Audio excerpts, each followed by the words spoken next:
안녕하십니까. 공병호 TV의 공병호입니다. 캐나다 맥메스터 교수로 재직 중인 송재윤 교수가 조선일보에 기고하는 송재윤 슬픈 중국은 정말 아주 잘 쓴 칼럼입니다. 아카데미즘과 저널리즘의 적절한 조화를 통해서 중국인에 대한 우리의 시야를 깊고 넓게 만들어주는 데 기여할 수 있는 아주 드문 그런 칼럼입니다.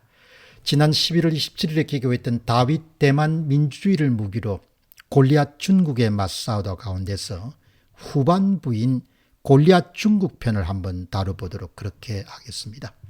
이웃한 나라는 땅이 넓고 사람이 많은 나라입니다. 그러나 전체주의 국가입니다. 인민의 자유와 기본권은 상당히 제약된 상태의 그런 구조적인 문제를 송재윤 교수가 아주 고급스럽게 그렇게 지적하고 있습니다. 전체주의 성격이 강한 초대형 국가 주변에 있는 그런 국가가 어떻게 생존과 독립 그리고 번영을 유지해 나갈 수 있는가 문제를 다시 한 번 더 숙고할 수 있는 귀한 기회를 제공하는 그런 칼럼입니다. 중국 특색 대국 외교 내세워서 민주와 자유는 뒷걸음치다. 지난 2021년도 11월 11일에 발표된 중공중앙의 결의문에는 이른바 중국 특색 대국 외교에 대한 기본 원칙과 행동 강령이 장황한 만년체 문장으로 아래와 같이 열거되어 있다.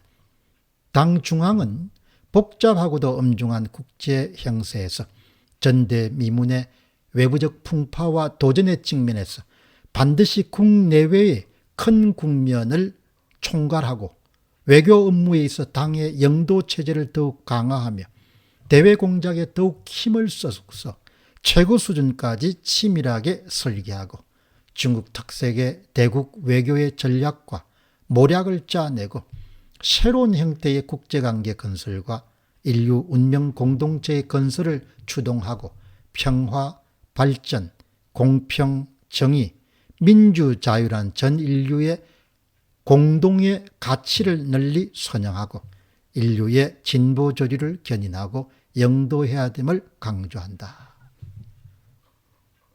여기서 복잡하고도 엄중한 국제 형세란 갈수록 심각해지는 미중 갈등과 팬데믹 이후 세계 각국의 반중 정서를 의식한 발언으로 보입니다.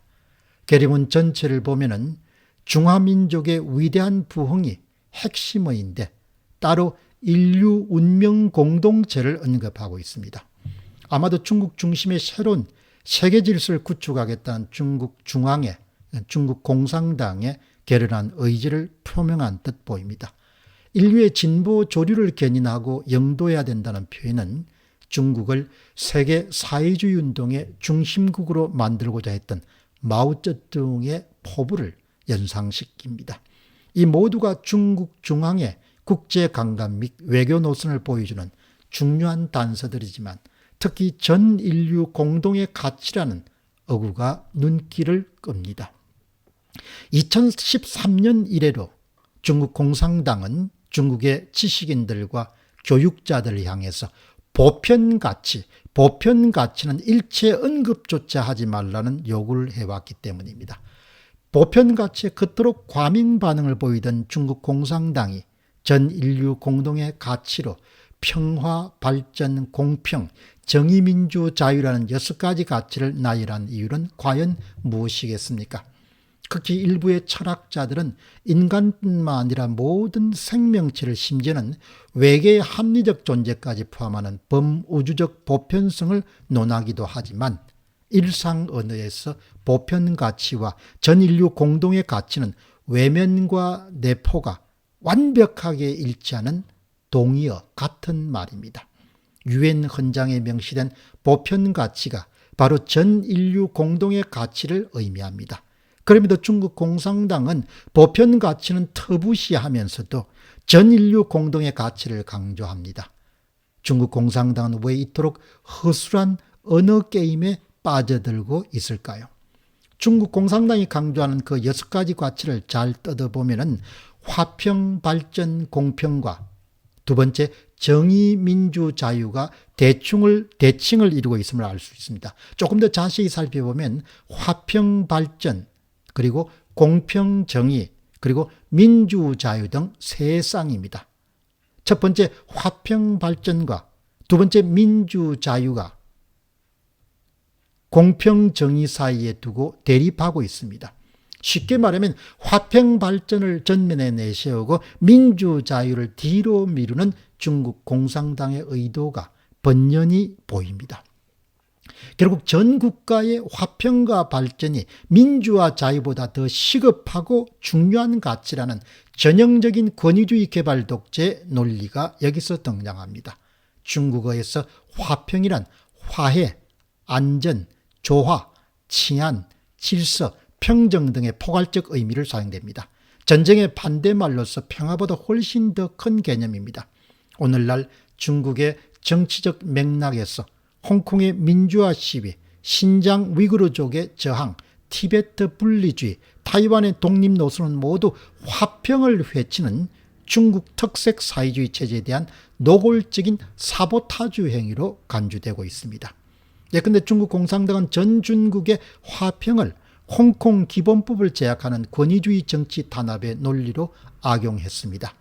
중국 중앙은 화평 발전을 전 인류 공동의 가치라고 강조하지만 정작 대다수 국가들이 가장 중시하는 인권에 대해서는 언급조차 꺼립니다. 중국 밖의 세계 시민들은 묻지 않을 수 없습니다. 과연 인권 없는 화평이란 어떤 상태를 말하는가? 자유가 없는 지속적 발전은 가능한가? 현재 중국 공산당의 중국은 대체 어느 시대에 머물러 있는가?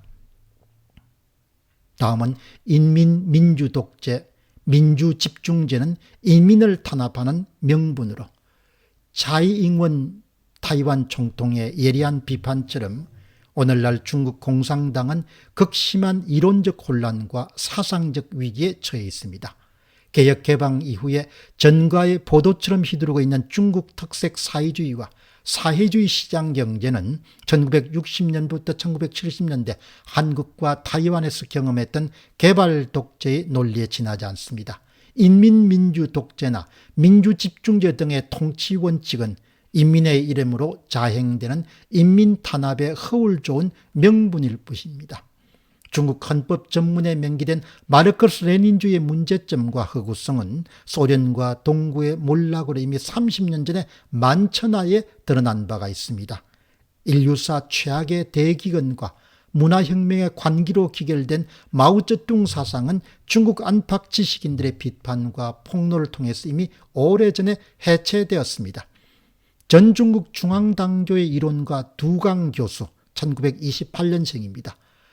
표현을 빌리자면 오늘날 중국 정치의 핵심 문제는 20세기 초반부터 끊임없이 지속된 개혁 대 반개혁, 민주 대 반민주, 농단 권력전행 대 반농당, 전제 독재 대 반전제주의의 대립투쟁입니다. 두강 교수는 중국의 근현대사에서 개혁, 민주, 자유, 반농단, 반전제의 범국민적 욕망은 이미 1908년 청나라 황실에서 발표된 헌법대강으로 최초로 표출되었다.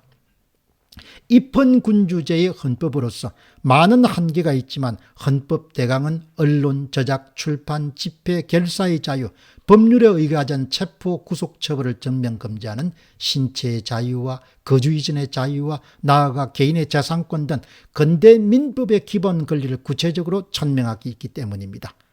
1911년 만민국혁명 이후에 순원은 1866년생으로서 1925년까지 산 인물입니다. 순원은 중앙민국 임시약법을 통해서 국민주권의 원칙 아래에서 인신, 재산, 거주, 이전, 언론, 출판, 집회, 결사, 통신, 신앙의 자유와 선거, 비선거의 청원, 소송의 권리를 명시한 바가 있습니다. 곧 이어진 5.4운동의 열기 속에서 자유와 민주를 향한 대중적 열망은 최고조에 달했으나 예전은 침략전쟁과 내전의 소용돌이에서 중국의 헌법적 기초는 쉽게 뿌리를 내리지 못했습니다. 1949년도 중화인민공화국 성립 이래요 1954년, 1975년, 1978년, 1982년 등 4번에 걸친 헌법 개정이 이루어졌지만 두강 교수는 현행 중국 헌법의 입법 의도와 법리 원칙은 오히려 입헌주의 정신을 근본적으로 훼손한 수준이라고 비판합니다. 현행 중국인민공화국 헌법은 모순으로 충만한 양면적인 헌법 조문일 뿐입니다. 민주성과 전체성이 본문의 자구 및 행간에 존재하고 있는데 실제로는 전제성이 민주성을 압도하는 추세를 보이고 있습니다.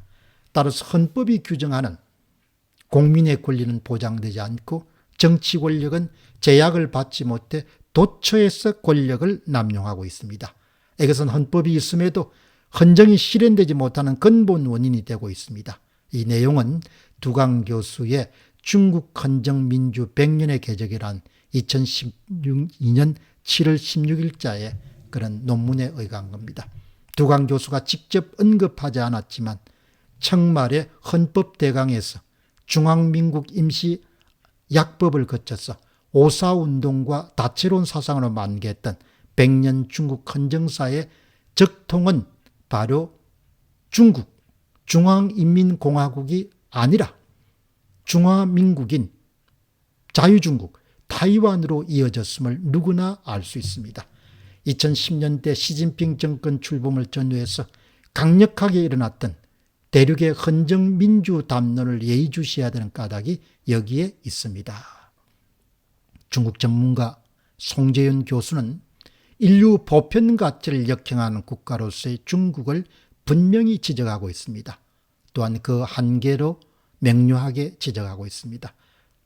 오히려 자유중국, 타이완이 중국의 그런 사회에서 인류 보편 가치를 실현하는 가장 적임 국가로서 손꼽고 있다. 이것이 바로 송재용 교수의 주장입니다.